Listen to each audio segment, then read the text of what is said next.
दोस्तों रिसेंटली एक नया डेवलपमेंट हमको एक रीजनल एक्सिस के तौर पर दिखाई पड़ रहा है और वो है between China, Pakistan and Bangladesh.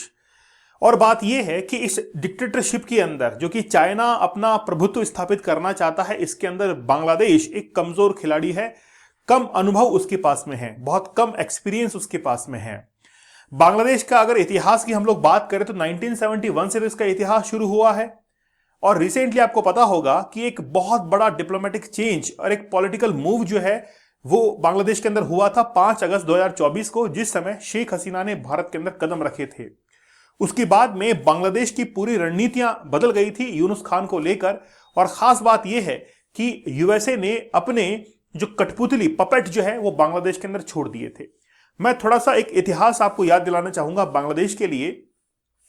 China ने ऑफर किया था बांग्लादेश को कि क्या Bangladesh belt and road initiative join करना चाहता है, तो बांग्लादेश ने साफ तौर पर इनकार कर दिया था। जिस समय शेख हसीना की गवर्नमेंट थी, साफ इनकार कर दिया था कि हम बीआरआई को ज्वाइन नहीं करना चाहते हैं।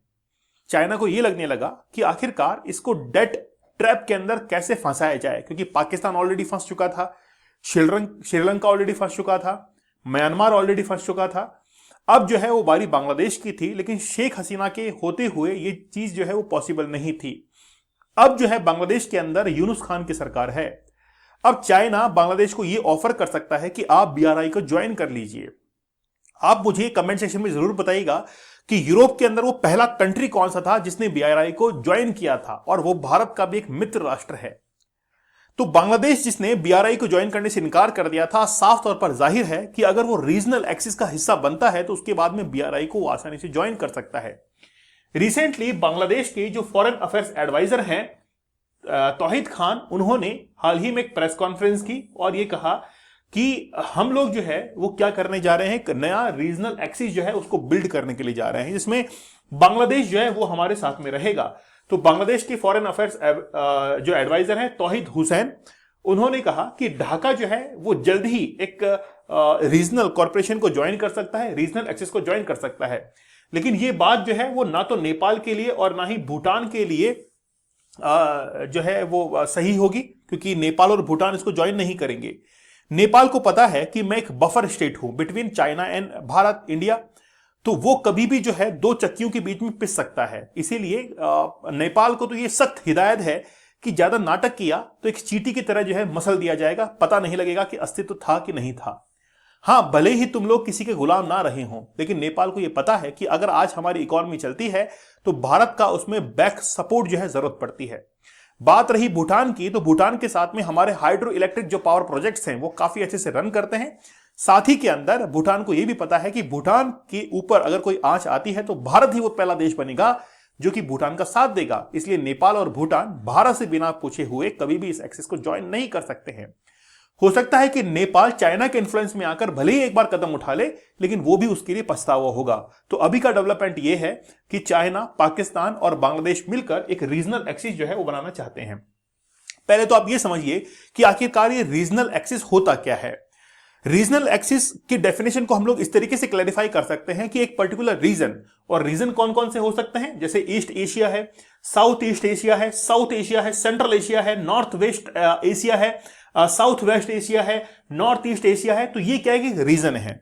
अब इस रीजन के अंदर जैसे हम लोग अगर काउंट करें तो ईस्ट और साउथ का जो एशिया है इसको मिलाकर एक अगर रीजन बना जाए और रीजनल एक्सिस बना दिया जाए तो उसको हम लोग रीजनल एक्सिस कहेंगे। अब मैं कुछ पॉइंट जो है यहां पर डिनोट करता हूं। जैसे अगर मैं एशिया की बात करूं तो चाइना यहां पर है, मैं अगर पाकिस्तान की बात करूं तो पाकिस्तान यहां पर है, और बांग्लादेश जो है वो यहां पर है। अब इन तीनों को मिलाकर एक ट्राइंगल जो है बन रहा है, और इस ट्राइंगल के अंदर जो सरताज है वो कौन रहेगा, चाइना रहेगा, और चाइना जो है इसको लीड करेगा। इसीलिए इसको ड्रैगन ट्राइंगल जो है वो कहा जा रहा है, और भारत के लिए एक ट्रैप हो सकता है कि आखिरकार भारत इसमें फंस जाए। इसलिए भारत को अपनी जो जियोपॉलिटिक्स की पॉलिसीज है उसमें बहुत ड्रास्टिकली चेंज करना पड़ेगा। अगर हम लोग एशिया के अंदर देखें तो दो प्रोमिनेंट पावर यहां पर एग्जिस्ट करती है, एक तो इंडिया है और दूसरा है चाइना। एशिया के अंदर अगर कोई रीजनल ग्रुप बनता है तो केवल दो ही हेड हो सकते हैं उसके, एक तो चाइना हो सकता है या फिर इंडिया हो सकता है। इसके अलावा कोई थर्ड कंट्री इसमें नजर नहीं आता है। पाकिस्तान की बस की बात नहीं है। रिसेंटली भारत के अंदर एक फिल्म रिलीज हुई धुरंधर, जैसे फिल्म रिलीज होती है तो पाकिस्तान की हवाइयां उड़ जाती है और पाकिस्तान उसको बैन कर देता है। क्योंकि उसके अंदर इतना ही पावर है। अगर मान लीजिए कि पाकिस्तान में कोई मूवी रिलीज होती है तो भारत ने कभी बैन नहीं किया। भारत ने कभी भी दूसरे देशों के जो इंटरनल अफेयर्स हैं उसके अंदर कोई भी इंटरप्शन नहीं किया है।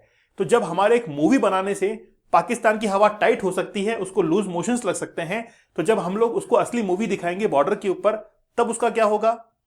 रेड क्लिफ के ऊपर जब बीएसएफ के जवान उनके सामने खड़े होंगे तो ये तो मान के चलिए कि सन्नी देओल को जिस तरीके से बैन किया है, जिस तरीके से हेडपंप जाके उखाड़ा था, तो पाकिस्तान को तो पूरा उखाड़ फेंकेंगे। तो पाकिस्तान जो है कभी भी लीड नहीं कर सकता है रीजनल एक्सिस को, पाकिस्तान की बस की बात नहीं है। रही बात बांग्लादेश की, तो उसको तो ये हिदायत है कि वो चुपचाप जो है वो बैठा रहे, नहीं तो उसका तो अस्तित्व समाप्त हो सकता है। जिस तरीके से उसकी सरकार अभी चल रही है उसके ऊपर ह्यूमन राइट वायलेशंस के कई जो है वो इल्जाम लगे हुए हैं। यूनाइटेड नेशंस, अभी मैं आपको बताने वाला हूं कि यूनाइटेड नेशंस ने कहा है कि आप अपने ह्यूमन राइट जो है उनको बचाइए, वहां पर डेमोक्रेसी जो है वो कोलैप्स कर सकती है कभी भी। तो ये तो बांग्लादेश को पहले से ही हिदायत है। तो अगर रीजन के अंदर कोई दो धुरंधर हैं तो वो है इंडिया और चाइना, इसके अलावा कोई तीसरा जो है नजर नहीं आता है। साथ ही में अब जो है हम लोग कह सकते हैं कि मेजर पावर्स इसमें कौन हो सकती है, तो चाइना हो सकता है, यूएस हो सकता है, इंडिया हो सकता है। अब तीनों की अलग अलग क्वालिटीज हैं। पहला फैक्टर तो ये है, मान लीजिए कि अगर हम लोग एक सिक्योरिटी डायनेमिक्स देखना चाहें तो फर्स्ट फैक्टर जो है वो निकल कर आता है राइज ऑफ चाइना। चाइना जिस तरीके से आगे डोमिनेट कर रहा है अपनी इकोनॉमिक पॉलिसीज को लेकर, वो वाकई में बहुत जबरदस्त है। चाइना ने जिस तरीके से अपनी इकोनॉमी को बूस्ट किया है, इतना ह्यूज पॉपुलेशन होने के बावजूद, वो पॉलिसी जो है वो वाकई में तारीफ काबिल है। लेकिन बात यह है कि यूएस जो है उसको भी रीबैलेंस करना पड़ेगा। यूएस जो है कब क्या कुछ कर जाए उसका कुछ पता नहीं है, कब किसके साथ में हाथ मिला ले, कब किससे दुश्मनी मोल ले ले, उसको बैलेंस करने की जरूरत है। और इंडिया जो है वो ग्रोइंग इंपोर्टेंस ऑफ इंडिया, अब धीरे धीरे इंडिया जो है वो भी अपनी इंपोर्टेंस दिखा रहा है कि हम भी इंपोर्टेंट है इसके अंदर, हमसे बिना पूछे आप कुछ कर नहीं सकते हैं। अब देखिए बात है कि यूनुस खान, शी जिनपिंग और पाकिस्तान, है ना, ये तीनों क्या एक साथ एक मंच पर आ पाएंगे? मुश्किल लगता है।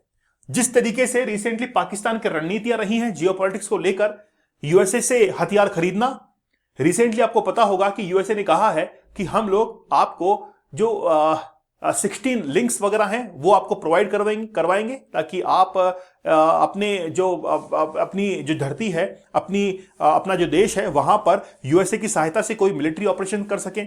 तो यूएस जो है वो तो तैयार है पाकिस्तान को हेल्प करने के लिए। पाकिस्तान को असला बारूद क्या कुछ नहीं दे दिया है, यहां तक कि वहां के जो ऑयल रिजर्व्स हैं वो भी पाकिस्तान ने अमेरिका के हवाले कर दिए हैं।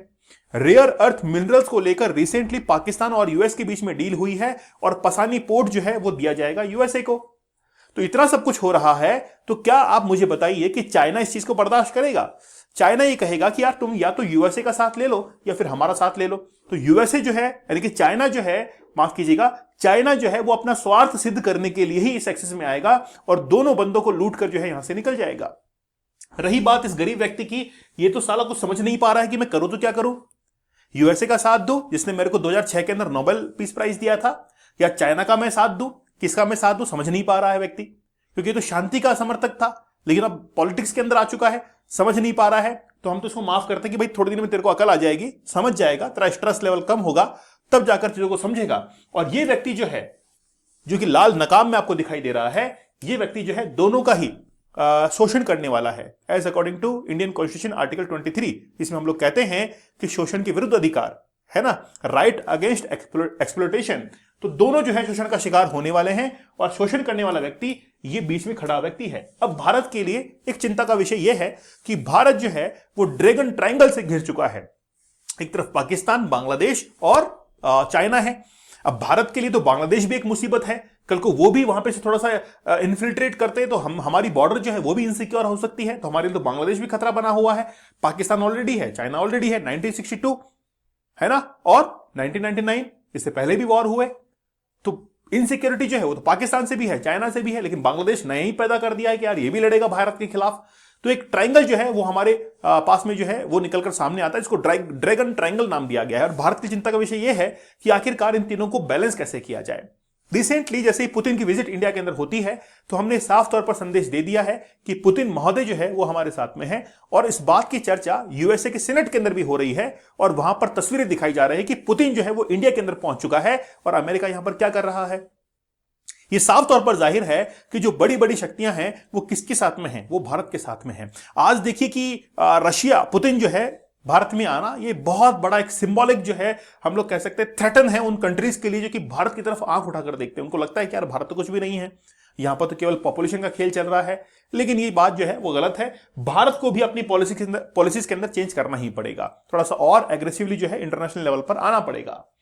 ठीक है, अब बात यह है कि इशाक डार जो कि फॉरेन मिनिस्टर है, उनको भी थोड़ी सी खलबलाहट है। स्टेटमेंट दिया है कि Islamabad conclave that discussion had begun on trilateral initiative involving Pakistan, China and Bangladesh. मतलब पहल जो है पाकिस्तान की तरफ से की जा रही है कि चाइना और बांग्लादेश के साथ में मिलकर हम लोग एक रीजनल एक्सिस जो है उसका निर्माण करेंगे।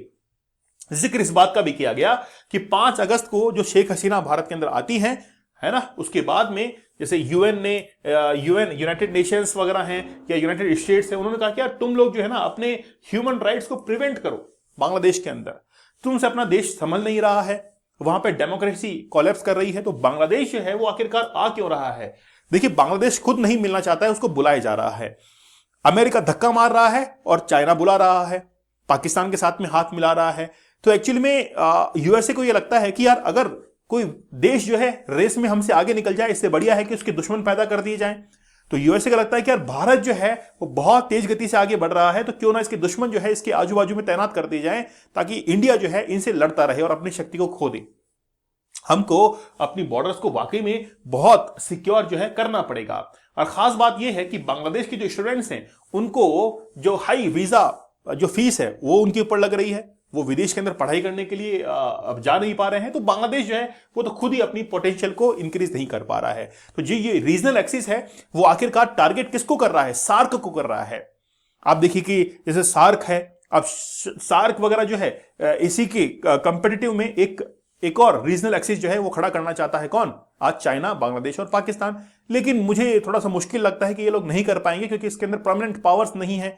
बांग्लादेश कब पता नहीं वहां पर डेमोक्रेसी कोलैप्स कर जाए, वो देश को संभाल नहीं पा रहे। तो जिनकी इकोनॉमी हाई होती है वही देश जो है वो अपने एक्सिस को, रीजनल एक्सिस को या रीजनल कॉर्पोरेशन जो है उनको संभाल पाते हैं, अन्यथा वो सारे कॉर्पोरेशन जो है ग्रुपिंग वो बिखर जाती है।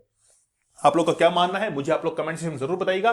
दोस्तों, आप लोग हमारे डीप वर्क को जरूर ज्वाइन कीजिएगा। ये कोर्स बड़ा जबरदस्त है, इसमें काम करने की टेक्निक मैंने बताई है कि अपने डेली लाइफ के अंदर कैसे आप अपने काम को बेहतरीन तरीके से कर सकते हैं, जिससे में प्रोडक्टिविटी आपको ज्यादा मिले। साथ ही में 75 डेज का हार्ड चैलेंज या फिर 175 डेज का हार्ड चैलेंज आप लोग जरूर ज्वाइन कर लीजिएगा। मेरा नाम दीपक इंदौरा और दीपक इंदौरा ऑफिशियल टेलीग्राम चैनल पर आप लोग जरूर ज्वाइन कर लीजिएगा। तो मिलते हैं आप लोगों से अगले सेशन के अंदर, तब तक धन्यवाद, थैंक यू, जय हिंद।